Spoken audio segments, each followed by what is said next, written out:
Okay. Well, good evening. I know, well, I guess a little bit of most of the people here, more than half. But for you that don't know me, my name's Kara Klevenger, and I'm an RN with my BSN. I work in a couple different places, so most of my background is cardiac. I've been a nurse for 9 years, going on 10. I started out like in a medical surgical telemetry unit at UPMC Altoona. And then I worked a little bit in the ICU when it was formerly JC Blair. And then I went to their cath lab a year after it opened. And I still work in the cardiac cath lab up at the hospital. Now I've been like 5 or 6 years. I did some work at Conemaugh Nason in their cath lab. And I work 2 days a week down in a cardiothoracic intensive care unit in Harrisburg. Wow. And then I also work with Cardiology Associates in Altoona in their office, which we do some procedures in there. Okay, so yeah. Are Yep. you? And Yeah. Larkin. Yeah. Yeah. those Yep. So I guys, work yeah, with okay. those group of doctors Okay. and kind of go where they are. So Okay. that's a little bit of my background. So let's begin. Okay, so I'm like, I was making this PowerPoint the other day at work, and in true my fashion, I wait till the last minute. And so I'm sitting at work yesterday, and I'm like, how do I know if I have PowerPoint on my computer? And the boys are laughing. They're like, didn't you graduate with a BSN? Yeah, but it was 9 years ago, guys. So just bear with me. I tried my best, okay? So heart disease is the leading cause of death in the United States. The term heart disease refers to several types of heart conditions. 695,000 people in the United States died from heart disease in 2001. So that's 1 in every 5 deaths is related to heart disease. Okay. So what conditions that include are diseased vessels, structural problems, and blood clots. So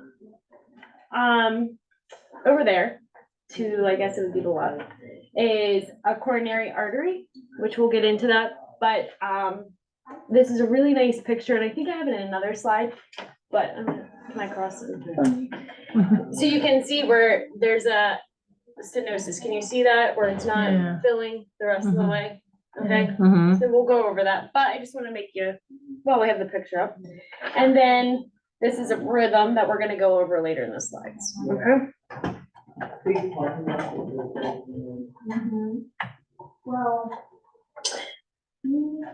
And these are the types of heart disease, coronary artery disease that we're going to talk about today. There's a lot of, this is such a big umbrella, and there's so many things to cover. But these are like the highlights, and a lot of the stuff relates to one another, okay? So we have coronary artery disease. You might have heard of that, also known as CAD. High blood pressure or hypertension, congestive heart failure, arrhythmias, all different types of arrhythmias, the atrial fibrillation that I just went over with that rhythm at the bottom, that's one of the arrhythmias we're going to go over today. Peripheral artery disease, also known as PAD, and then stroke. Has anyone heard these terms before today? Yeah, I know you have. Has anybody have these? Yep. Okay. So some of you are familiar with it.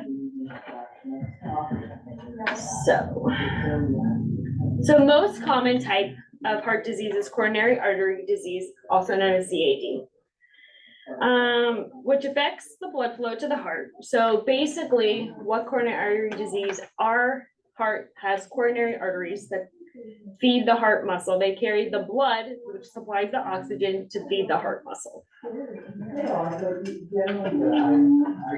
So when plaque within a coronary artery breaks, a blood clot forms around the plaque. blood clots can then block the blood flow through the artery to the heart muscle.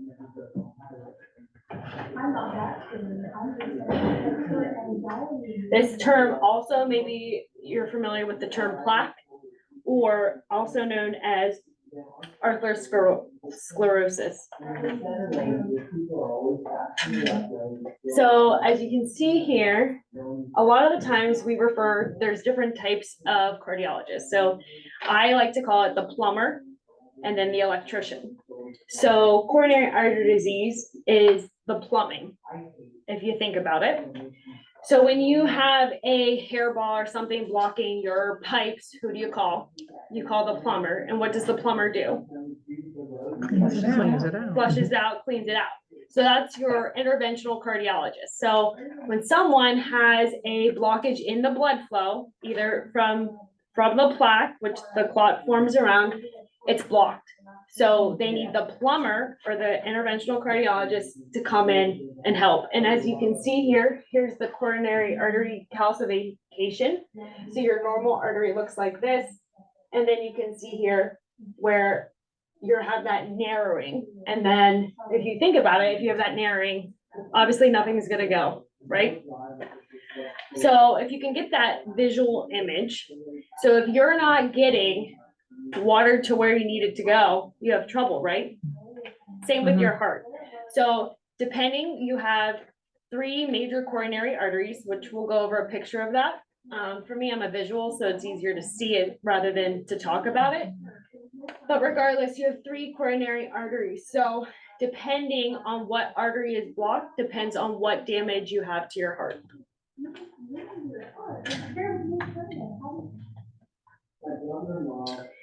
So most common coronary artery disease symptoms are chest pain, chest pressure, tightness. This can occur in one or both arms, the back, neck, jaw, or stomach. I've also heard a lot of times that patients refer to it as heartburn. They think it's just heartburn.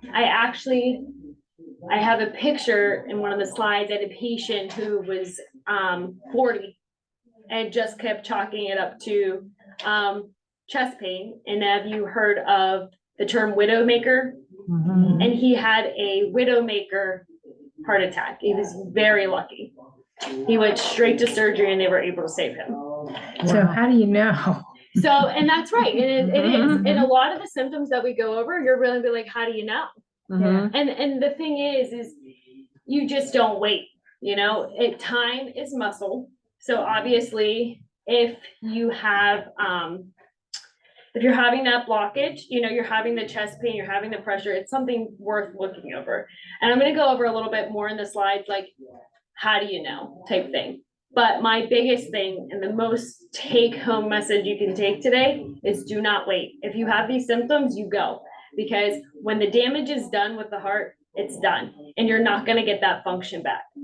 A lot of times, our heart is phenomenal, obviously, with everything it does, but it can form collaterals, or I'll go over this later, but it helps the blockage. It kind of takes over and helps feed the other side of the heart.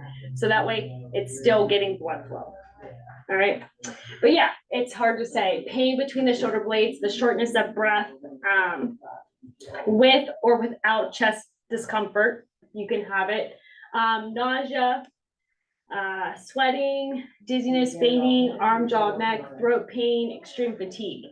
And what's hard is that a lot of times women present not so much with chest pain or chest discomfort, but often with arm, jaw, neck, or throat pain, or extreme fatigue, dizziness, and fainting. The signs are not as classic for women, unfortunately. The handout that you have has symptoms of heart attack and stroke in specifically women. So again, it's hard to say, especially the hardest population is a woman and a diabetic. They get missed, or they brush their symptoms off, or they don't have the classic symptoms of the chest pressure and pain that want you to go there. Mm-hmm. They're milder symptoms.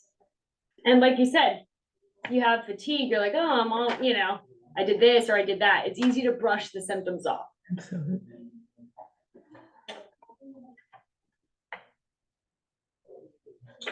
So then that goes to treatment. So these are images of blockages. So this is the picture of the 40-year-old with the left main or the widowmaker stenosis. Wow. So this, if you have a blockage here, you can see if blood flow is not getting everywhere else, how that's a problem. Mhm. It shuts down your whole entire walls. Everything, the heart's not squeezing anymore because it's not getting the blood that carries the oxygen that's what our feeds. So over here is the RCA, which is the right, and that's the blockage that I showed you at the beginning of the slides. And then here we also have another RCA with the blockage right there in the mid. Are these done from cast? Mm-hmm. Yeah.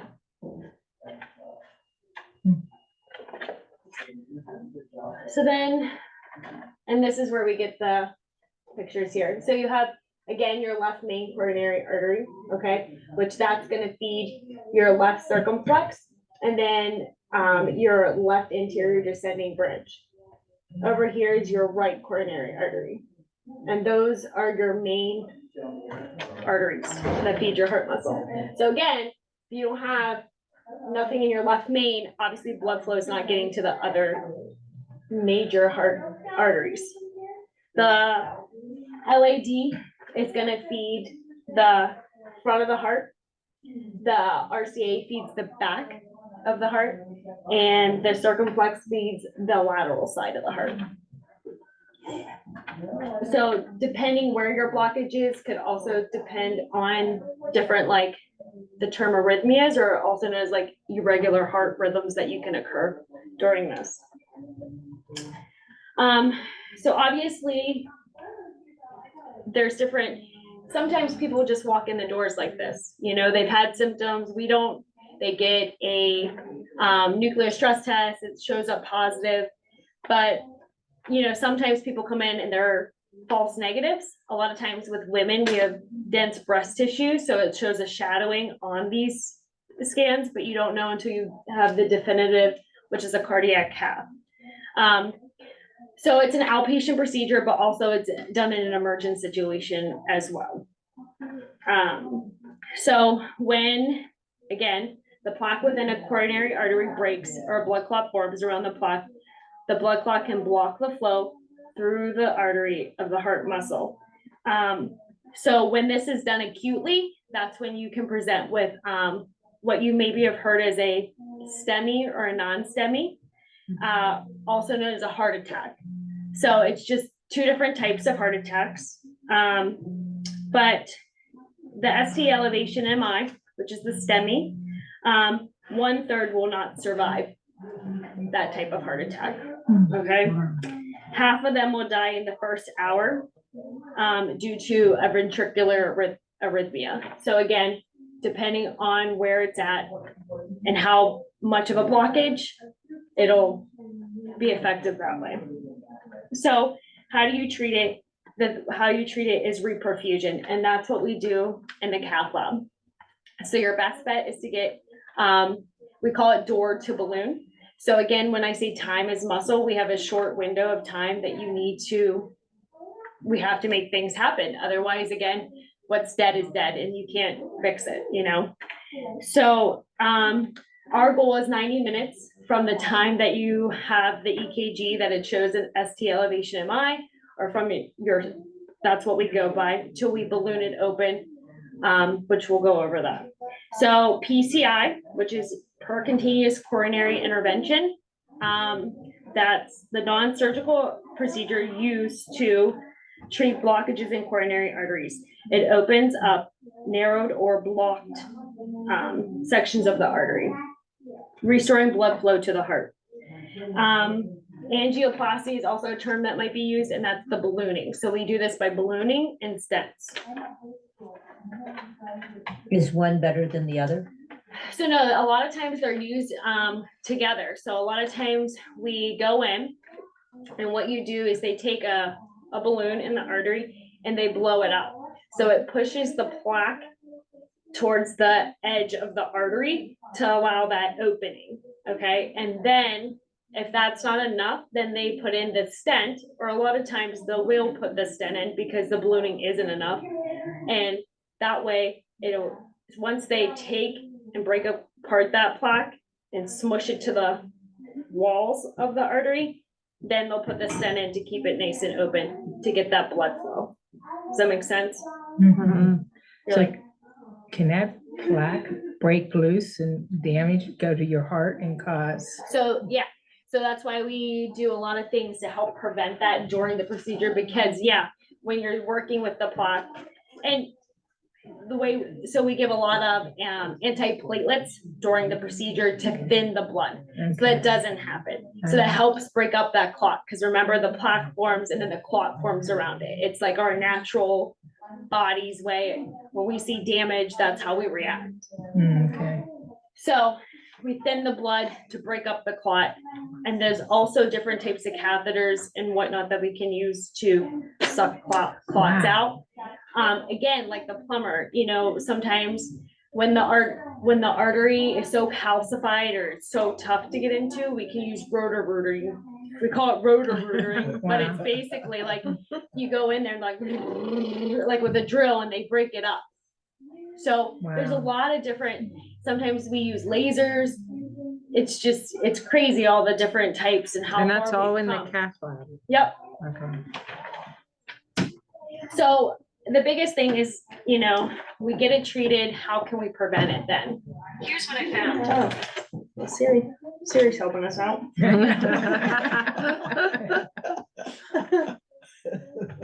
So lifestyle changes, living heart healthy, prevention and treatment. So obviously life changes. There's modifiable risk factors that we can change. Like we can change our diet. We can keep our blood cholesterol in check. We can lower our blood pressure. We can be physically active. We can aim for healthy weights.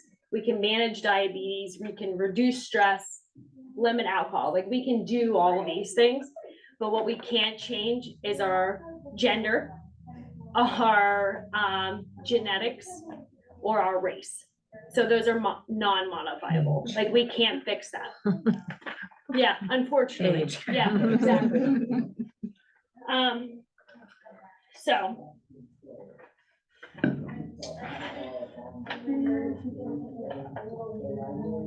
So obviously with heart healthy diet, it's nutrient rich foods, vitamins, minerals, fibers. We all know what we need to do. It's just doing it.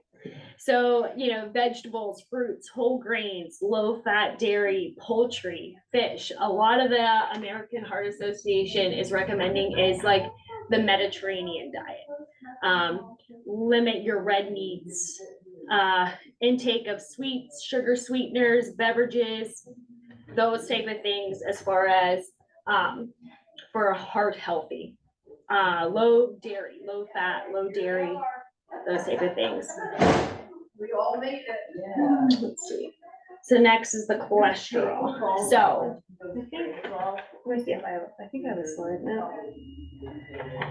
Oh, yeah, I do. Oh.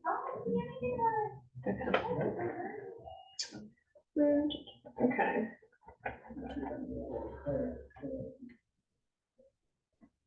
So next, the cholesterol. So decrease the intake of your saturated, trans fat, and your cholesterol.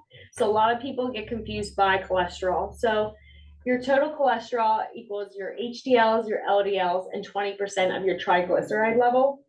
The triglycerides are your most common type of fat in the body.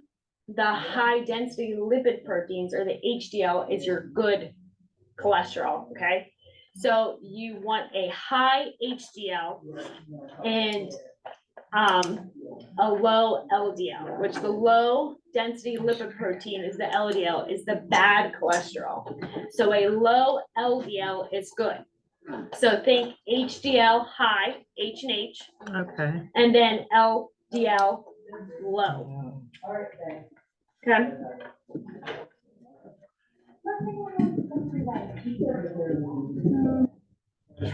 Sorry, I got notes everywhere. I'm just trying to see where we're at.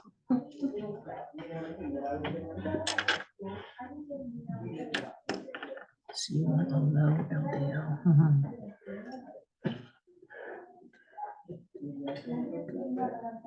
We could take a picture of that with your phone. Anyway, take a picture. Oh, yeah. So with the triglycerides, the normals vary with age and sex. So the big take home is an increased triglyceride, a decreased HDL, and an increased LDL equals atherosclerosis. So let's go back up. So when you have a high total cholesterol, okay, when you have when this is low, which we don't want it to be low, and this is high, we're not doing well. We're at a risk for heart disease. We're at risk for that plaque to form, okay? Does that make sense? So when you're opposite, so when this is high, your triglycerides are high, so you have a lot of fat in your body. Your good cholesterol is low, and then your bad cholesterol is high. You're at a high risk for plaque to form. Oh, I Okay. see, yeah. Do you see what I'm saying? Yeah. Mhm. So you Are want those lipoproteins, are those triglycerides? No. No, so there's three types. These are different types of cholesterol in the body, okay? And that's why I'm okay. saying if this triglyceride, so when you look at your lab work and your triglycerides are high, your HDLs are low, and your LDLs are high, your doctor's gonna be like, hey, we need to do something. And so how do we fix that? It's either through medication, often it's a statin, which reduces cholesterol, or it's going to be diet, exercise. Those type of things will help control that. Let's see. Any questions about that? Everyone's clear on that, what you're looking for when you get your lab work?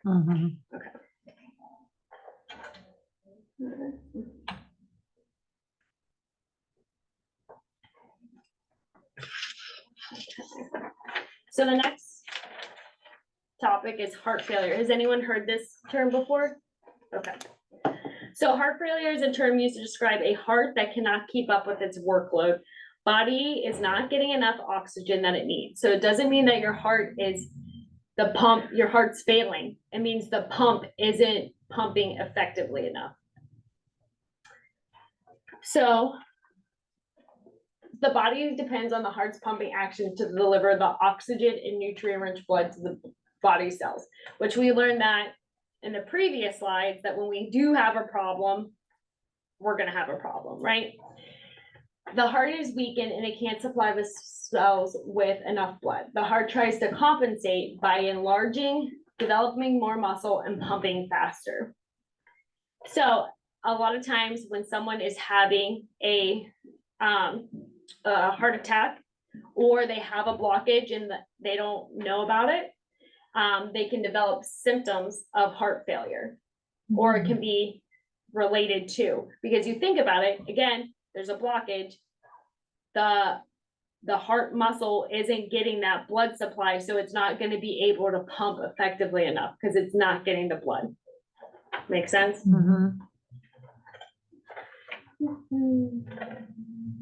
So let me back it up. Okay, so enlarging. So what that means is the heart stretches to contract more strongly to keep up with the body's demand to pump more blood. So obviously it's trying to overwork, like it thinks if it can squeeze enough, it's going to compensate for it not having that full blood supply. It also, like I said, developing more muscle mass. So it increases muscle mass occurs over contracting the cells. So think about it, when you work out and you overwork it, you're gonna build muscle, right? It's the same thing. That heart's working out every single day. It's, building muscle. That's not a good thing. No, it's stronger at first. So it's great at first, but over a while, if you keep pumping weights, Deb, you're going to be exhausted.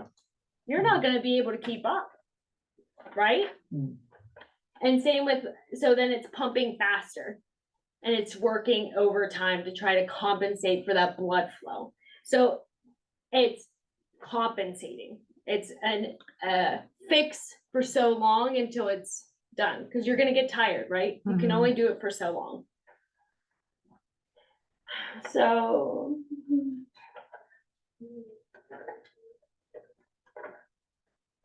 So other mechanisms that our heart does or that our body helps with is blood vessels can narrow to keep our blood pressure up, making up for the heart's loss of power. So it kind of helps with that. The kidneys can retain salt. Salt and water go together. If you've ever ate Chinese and then you feel really bloated afterwards, you can see why. Rather than excreting through the urine, you increase the volume of blood, which helps maintain your blood pressure and allows the heart to pump stronger. So basically, again, it's just masking the problem. There's two different types of heart failure. You might have heard of right-sided versus left-sided heart failure. The symptoms, shortness of breath. A lot of time these folks, they get very short of breath when they're laying flat, that a lot of times patients have to sit or sleep sitting in a recliner, or and very minimal, like exerting themselves, they're extremely short of breath. Persistent coughing or wheezing, and that can be the fluid that builds up in the lungs. Buildup of excess fluid in the body tissues. So like you'll see they're big and swollen. They kind of look like Doughboy, like Pillsbury Doughboy. When you indent it, it just stays. Like in their feet, their legs, their arms. Tiredness, fatigue, lack of appetite, nausea, confusion, impaired thinking. A lot of times that occurs because the sodium, it's not, remember we're not excreting in our urine. So with the sodium, you get confused, increase in sodium. And then increased heart rate and weight changes. So what they say is 2 to 3 pounds in a 24-hour period, or more than 5 pounds in a 1 week. If you're diagnosed with heart failure, that is a huge red flag that you need to see your doctor. You need to get something because you're in heart failure. You need either a diuretic, something to excrete the urine off, okay, or something that helps relax, which is like a beta blocker or something like that to help with that.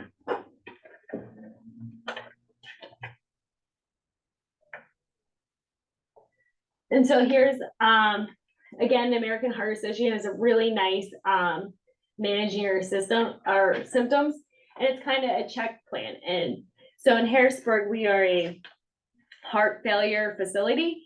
So we have heart passports. So it's making sure that they understand the medications that they're on. You know, you're on a diuretic, you're on ACE and ARB, different types of blood pressure medication, heart medication. And then it's you checking your weight every day. And again, paying attention to hacking cough, worsening shortness of breath activity, increased swelling. It's nice because you have a green, you're doing great. Caution, you might be getting there. And then the red's like you need to call. So I'm sorry you can't really see. I don't have like a bigger, but if you go on the website, it's right there.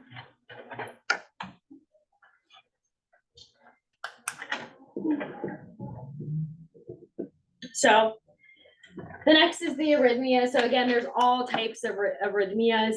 There's what we call tachy or fast heart rate arrhythmias. There's slow rhythm arrhythmias, like bradycardia. I don't know if you've heard some of these terms. There's ventricular, atrial, all types of different arrhythmias. The one that's a big one, and the one that you might have heard of most commonly, is AFib or atrial fibrillation. Has anyone heard of that or have it or know anyone that does? Yeah. So, so basically, this refers to any problem in the rate and or rhythm of a person's heart beat. That's basically what arrhythmia means, okay?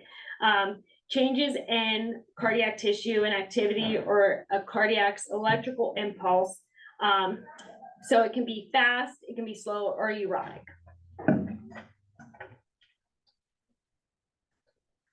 So specifically, what is AFib? So the heart's two small chambers, the atria, beat irregular and too fast. They quiver instead of contracting properly. During AFib, blood may not be pumped effectively from the atria into the ventricles, and blood that is left behind can pull into the atria and form blood clots. So this can lead, the problem is it can lead to stroke, heart attack, heart failure, and sudden cardiac arrest. So I think I was, yeah, here. So here's a picture. So how our heart normally does, if you're in a regular rhythm, you contract and relax in a regular beat. Cells in your heart called the sinus node, make an electrical sign, and it causes the heart to contract and pump. So it starts here and it contracts and pumps it through the body. And here you're just stuck quivering in the top part of your heart, which is the atria. So then in the rhythm, you can see a typical rhythm here. And then in AFib, again, the picture's blurry, but it's like, you can just see it quivering. So again, what do you feel? The symptoms, you can feel a fast, you can feel fluttering, palpitations. If you feel your pulse, it's not regular. Lightheaded, faint, chest pain or pressure, shortness of breath, especially when lying down, and you tire more easily, you're fatigued. So, how do you treat it? We use medications called beta blockers, calcium channel blockers. If it's not controlled with medication, a lot of times we will do cardioversion, which will try to shock your rhythm back into a regular rhythm, or they can do an ablation to try to help get you back into a normal rhythm. A lot of times, since it is such a risk for a clot, you'll be put on another medication, which is like the anti-coagulant, which is a blood thinner to help you prevent from the clotting.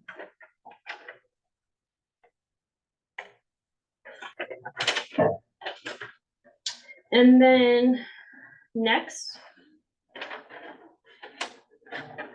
we have peripheral artery disease, okay? Also known as PAD.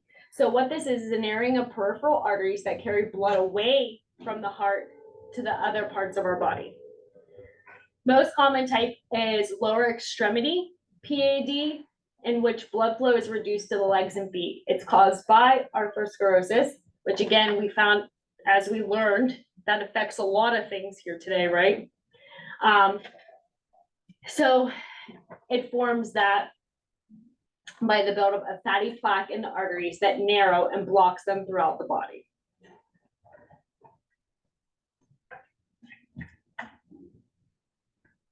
So a lot of times with PAD, people brush this off. This is the most underdiagnosed type of disease known, okay? Because they mistake the symptoms for something else. And a lot of healthcare professionals miss it. That's why I really wanted to touch on this, because symptoms include cramping, fatigue, aching, and your lower extremities. So a lot of times these patients won't be able to walk, and they just think, oh, because I'm older, I'm not able to walk. Like I'm done. You know, I had a patient who, she was like 50s, 60s, and she had such terrible pain walking that she just couldn't. And she went to the doctors and they found out that she had these huge blockages in her legs. So think about it, it's just like your heart. If you're not getting the blood flow, you're gonna have pain, or worse, you could lose a toe, you could lose a limb. It's a big thing. She wasn't that bad, she just had such pain, and they were able to open it up and she was able to walk again. So like, people just suffer, and it's like, you don't need to suffer, you know? A lot of times patients that are diabetic, or they have this wound and it's not healing and they can't figure it out, they'll come, we'll do some testing. And again, like the coronary arteries will take a look at your legs, your lower extremities, and we find that there's disease. We can open that blockage. You're getting blood flow to your wound and it's able to be healed. And these people have had these wounds for months. And don't they sometimes seal that bad vein off so the blood will flow to a So, newer vein, or is that so something it's different. So veins and the arteries are different. Oh, okay, duh. Yeah. So it's okay because there is like vein stripping and Yeah. stuff like that, but we're talking arteries today. Sorry. You're okay. Mhm. So again, pain or discomfort in your leg, your hip muscles while walking, climbing upstairs. Pain often resolves with rest and returns when you walk again. So then here's a picture. So this is the popliteal artery. So you can see the blockage, right? You're missing something. You see that, Mhm. right? And then once with the balloon and stent, see how you have blood flow. Isn't that crazy? Mhm. Mhm. It is crazy, oh my gosh. So prevention and treatment then, again, the common theme, if you haven't picked up anything tonight, it's gonna be all the same. So you're gonna stop smoking, smoking cessation, physical activity, your diet, medication, managing diabetes if you have it, and then the procedures that we can do. So again, with the coronary arteries, we can do the same thing with the legs, angioplasty or stent placement. So again, we go in, balloon it, push that plaque away, and then you can put a stent in and keep that nice and open. Again, the rotor-rooter or the arthrorectomy. So we go in, drill away, then the other alternative is bypass surgery. So say it's too bad for the rotor-rooter, it's too bad for, stents, it's too complicated, then you call in the surgeon. So that's like the expert plumber.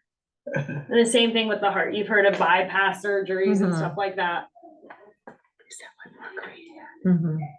So again, this toe, if you're not getting blood flow, you can we call them dead legs. A lot of times people will have, and they'll be like blue, their whole leg will be like blue because they're not getting blood flow.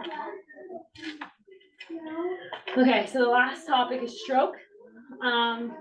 Everyone knows about this, right? So.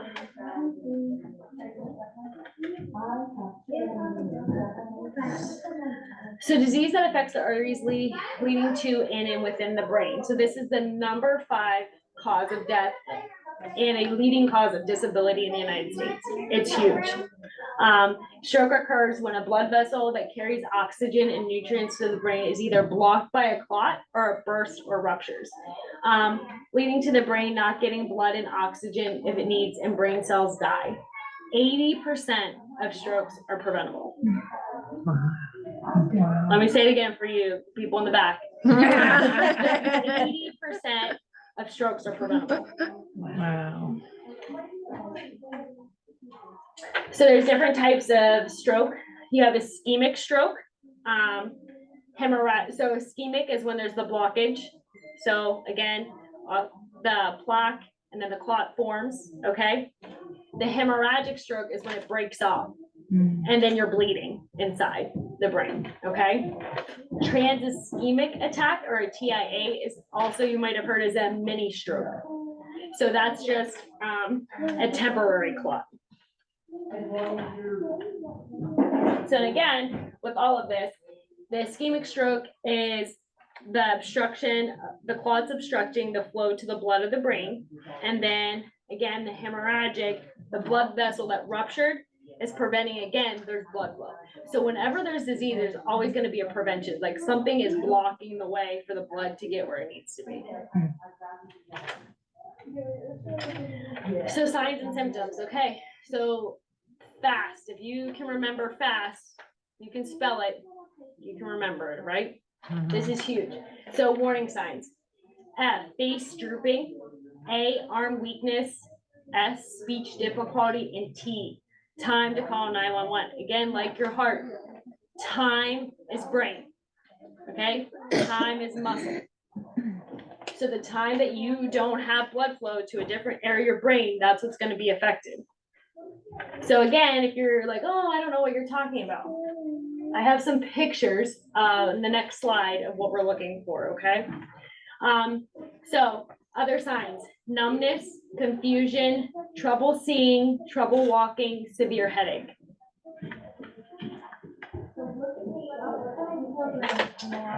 So affects the stroke. So facial droop, okay? Then over here, like their words, you're looking at them and you're asking their name and they're like they can't say, like they know what they want to say, but they can't get it out. Their arm, like they have numbness in their arm. So you tell them to hold their arm up and they can't even lift it off the bed. Like they can't move their leg, they can't lift their arm.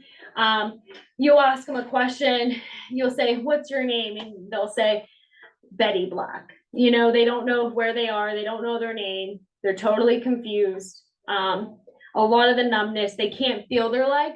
Like, hey, I'm touching you, come on. They can't feel you touching them. So, if anything like slurred speech, they start slurring, they start acting different, you gotta think stroke. So ways to prevent stroke. You guys could guess this, we went over it how many times now? So it's always blood pressure control, cholesterol, diabetes, get active. Again, diet, medication, and don't smoke.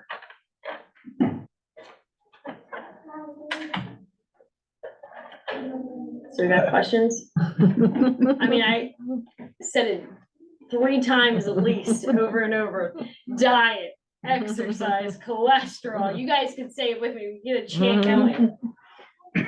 Like you said, it's hard to do though. It's so hard to do. I mean, we know, We know. we yeah. know, it's hard. It's hard, but in the long run, it's gonna It's be better worth for it. you. Yeah. So you find what you can do, you find programs that can help, you find people that will support you. You know the information, you know, half the battle is knowing, having the knowledge of what you can do, resources. And again, the American Heart Association is a great resource. I put the website at the end here if you guys wanna jot it down or if you remember it, but I highly recommend. They have so many different topics and tips and tricks and resources. So I would definitely look on there. But at least now you have a better idea of what's going on. Hopefully, when you go to the doctor or your family or loved one says, well, they said I have this, like, you know, you're not that, you know, but what you have to do to treat it and how it can be prevented. Does that help clarify some things?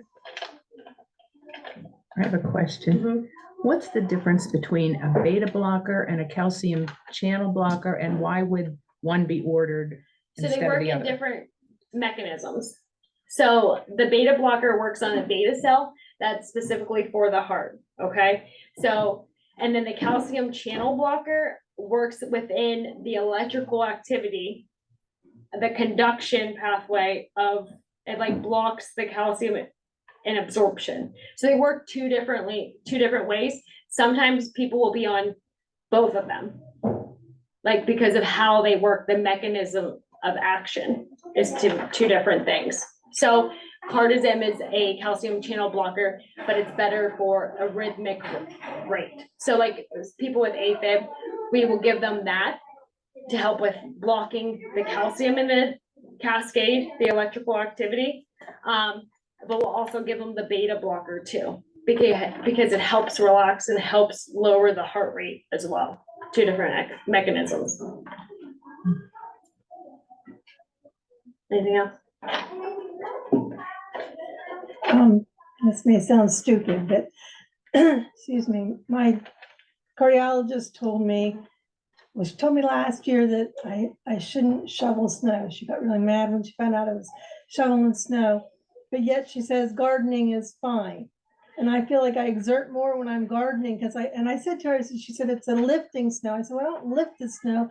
I push it across the driveway, put the handle up, kick the back of it. I make a wall of snow, but I very rarely do I actually pick it up. I just kind of put the shovel up and kick it. And she said, even that isn't good. She said, it's the like same thing. Yeah. So a lot of times, the biggest season, I call them seasons, because that's when we get an influx of the heart attacks, is during people start mowing their grass. They haven't done physical labor, all winter besides shoveling snow. So once they get out there and start mowing grass, because they're exerting themselves. Hunting, because these guys don't get real physical unless they're walking out to the woods, because it's you exerting that need of oxygen when you're working out, when you're physically moving your body. So she's probably thinking that you're overexerting yourself, even though you explain, but you're still pushing. And I think more with the gardening, she probably thinks you're down there planting flowers, like you're not. When you're Depends pulling what- weeds out, I mean, Yeah. Depends what pulling weeds out type sometimes of can snow. If take it's a a heavy lot. snow. Right. that Right, pushes but hard. again, explaining like, I see what you're saying, because if you're pulling weeds and you're getting in there, but yeah. Yeah, because she said the last time I saw her, she didn't say anything about the shoveling, and I forgot to ask her because something had changed. I'd had moderate blockage in my carotid Carotid arteries, and then they did a test a couple months later, and now it's mild, she says. So I don't know what helped that, but she was, Probably, did you change your diet, your exercise, Mhm. medication? Did she add medication? she had an aspirin. That's the Yeah, only thing so that I changed. aspirin is a antiplatelet, so it would help break down the Mhm. clot. So again, the stenosis, the carotid stenosis, that's again another narrowing of that artery. Yeah, So when it's narrowed, the biggest thing with that is you're worried about stroke. because so now when I saw her last, she said, because I had this changed, and then she did a abdominal aortic scan, and it was fine, and did a scan or ultrasound Mhm. on my heart, Mhm. and said the valves were fine and everything like that. So she doesn't want to see me for years. She said, you're fine. I don't, once a year is good. And I thought, well, okay, does that open me up now? Can I go back? Can I shovel this year? Because I don't go out, I'll go out I know there's gonna be a lot of snow. I go out every 2 hours or To try to, something yeah, to keep, so that's only an inch or two that I'm Right. doing at one time. Every now and then I don't catch that because it snows too much overnight or whatever and stuff. But if I'm only shoveling an inch or two a at little a bit at time, a time, yeah. is that, Yeah, it should be fine, but my biggest thing is if you feel the chest pain or pressure, or even your shoulder, your arm, 'cause I know last year I got, when I would feel a little bit tired. yeah, I sat down, took a break for a little while, Mhm. and then get up and did, it took me did 3 breaks one time last year, because it was coming down really fast and Yeah. everything and stuff, but I guess my question, do I need to get somebody to shovel for me, or do I? yeah, it sounds Is like it you're doing okay? it in moderation, so as long as you're just doing a little bit at a time, and it's not like it's real heavy stuff that you're pushing or you're throwing over your shoulder, Some of that heavy wet snow is heavy. yeah. Yeah, And I think that's the more, the worrisome. because I do feel like I exert more when I'm gardening, when I'm pulling Well, you know weeds. your body it better. just That's feels what I like always say. a You lot. know your body better than anyone. So, you do what you can. Again, if you feel anything, then you should stop and maybe say, hey, I'm having these symptoms while I'm exerting myself, that type of deal. Mhm. Or get someone to do your gardening. Yeah. Yeah. Anyone else? Okay, Well, thank you. you're welcome. Yeah.